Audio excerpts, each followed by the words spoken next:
In 1692, a series of trials began in Salem, Massachusetts that claimed the lives of at least 24 women and men and convicted hundreds more. What was these people's conviction? Witchcraft.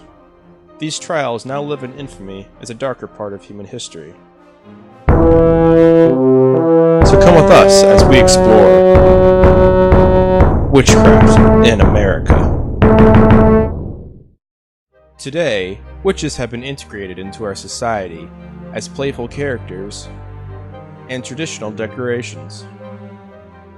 Around Halloween time, most of us walk by stuffed witches or witches mounted on broomsticks without giving them a second thought. But 300 years ago, witches would have been viewed in a much darker light. They were the subject of town conspiracy theories and were thought to pose a threat to people's way of life. People who were accused of witchcraft were usually banished, imprisoned, tortured, hanged, or burned. In America, the best-known case of witch trials was in the village of Salem, Massachusetts in 1692. But this wasn't the first major case of witch trials. Witchcraft had been a damnable crime since the 15th century in Europe, so it wasn't like it was a new idea or some new occurrence that made Salem so popular to talk about. About 24 people died in the trials of Salem, and 500,000 died between the 15th and 17th centuries in Europe. But the thing that made the Salem trial so distinguished in the eyes of people was the fact that it wasn't necessarily supported by the church. During the Middle Ages, the Catholic Church actually held a very strong ruling that there was no such thing as witchcraft. There were people who might think that they were witches and that might try to worship the devil, but the idea that there were actually witches who flew on broomsticks to midnight Sabbaths to engage in relations with demons was actually condemnable itself. You couldn't accuse someone of witchcraft because the church stood that witchcraft was entirely of the imagination and that even if someone claimed to be a witch, they could do no harm through that. Later, though, there were other groups such as the Hussites and the Taborites which sought to do things to dismember the church because they felt that it stood against Christ himself. So the church began cracking down on groups that were opposed to it because they were confiscating church property and persecuting church officials.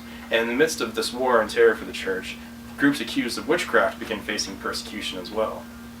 They were treated just as any of the other rebels from the church, and this is where the idea of a witch hunt took its roots.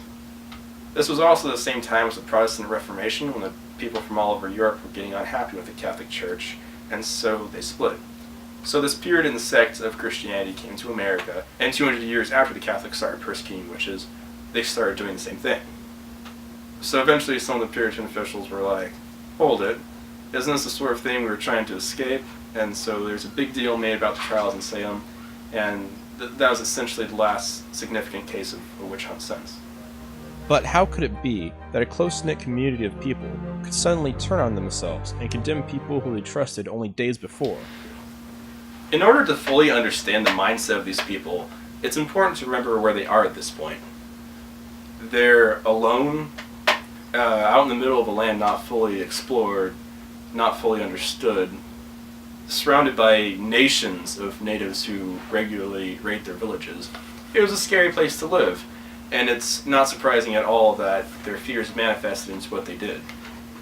These are the people who would look west into the dark, treacherous forest right next to them and be unsure of what was lying just beyond and what was lurking so close to their homes. It was this uncertainty that caused the fear which so rapidly tore our community apart. There is evidence to support that there was a large amount of jealousy in Salem and a large amount of rivalry. So it is generally accepted that it was started and carried through by individuals who saw a chance to liquidate their opponents and take land from their neighbors and take husbands from their wives. And in actuality, the people who were the supposed victims of the witches were very much witches themselves.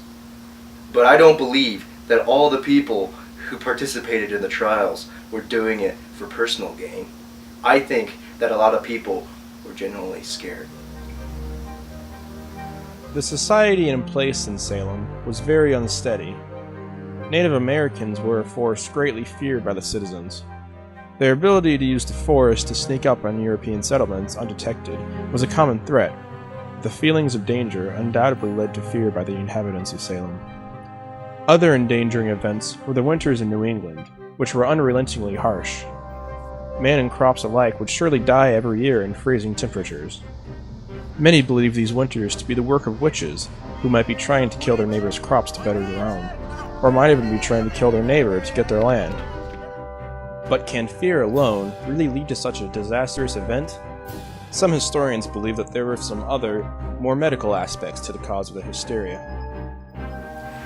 At the point in time when all these events began, when neighbors would turn to neighbors and say, "You did this to me," the climate conditions were perfect for the growth of a fungus called Claviceps purpurea.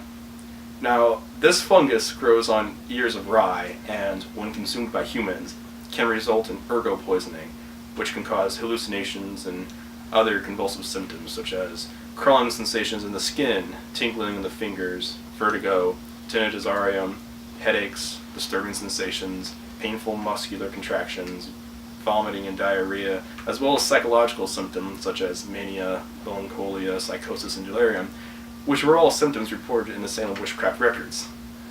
Now, the people at this time had no knowledge of this fungus and wouldn't have known to try to avoid it, so it's a very likely presumption that the bread of the citizens of Salem was infected with ergo and that this was what caused a lot of their symptoms. Whatever the cause of the hysteria, the witch trials carried on. The way the trials were set up is actually very influential in our legal system today. Anyone who was convicted of witchcraft was immediately assumed to be guilty. After the trials were over, it became standard in courts in America that a person should be innocent until proven guilty, which is one of our legal system's biggest cornerstones. The system by which the trials worked was essentially set up by a man named Cotton Mather. Cotton Mather was a well-known and respected minister from Boston. He came to Salem to assist with the supposedly afflicted victims, and ended up being very influential in the courtroom.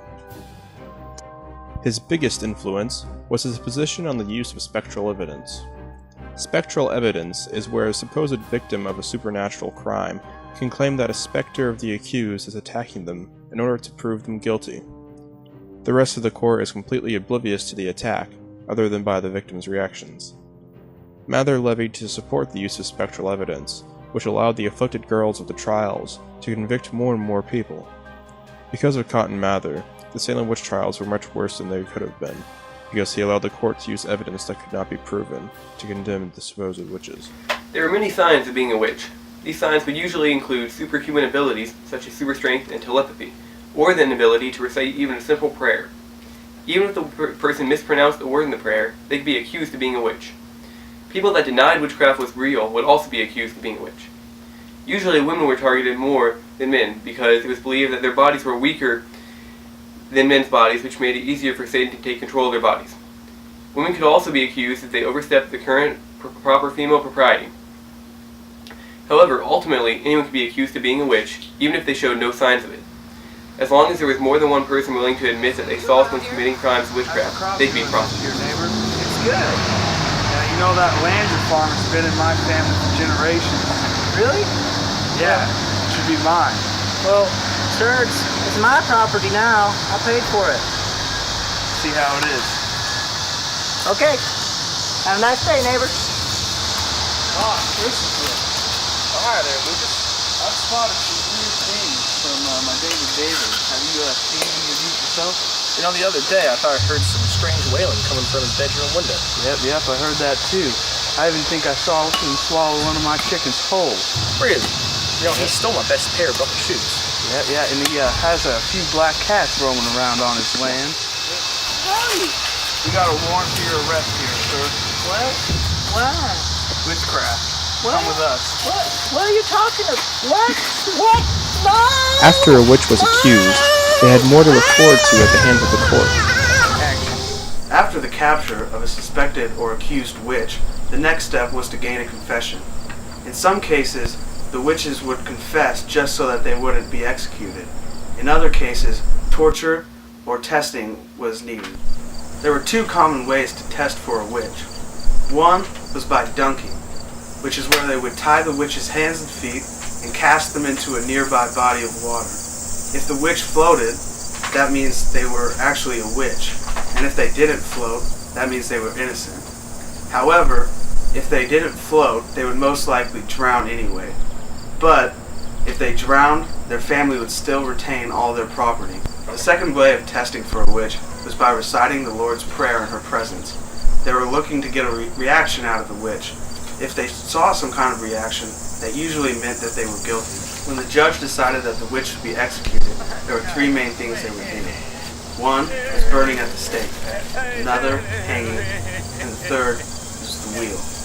Hanging and burning were used mainly as public humility to the witch and their families. The wheel was a more gruesome form of execution, in which the main purpose was to torture her or put her through extreme amounts of pain. Sometimes, to get a confession out of the witch, they would utilize torture. Some of the methods that they would use would be the witch's collar, the strappado, and pressing. As we saw in the crucible, pressing was where they put large stones on your stomach and your chest until your midsection would either break or you would suffocate. The witch's collar was a collar made of cast iron with spikes on it, and they would drag the witch through town. Strappado was where they would tie your hands behind your back and usually hang you from a tall pole. The Salem witch trials were a dark and confused period of human history. While many of us might like to forget about it, it is also important to remember the lessons it teaches us. It is a perfect example of how fragile the human psyche is and the extent of which humans can destroy. Man is weak, especially in his fear, and it is his weaknesses that can cause him to do such tremendously terrible things. This has been Hickory Channel's documentary of Witchcraft in America.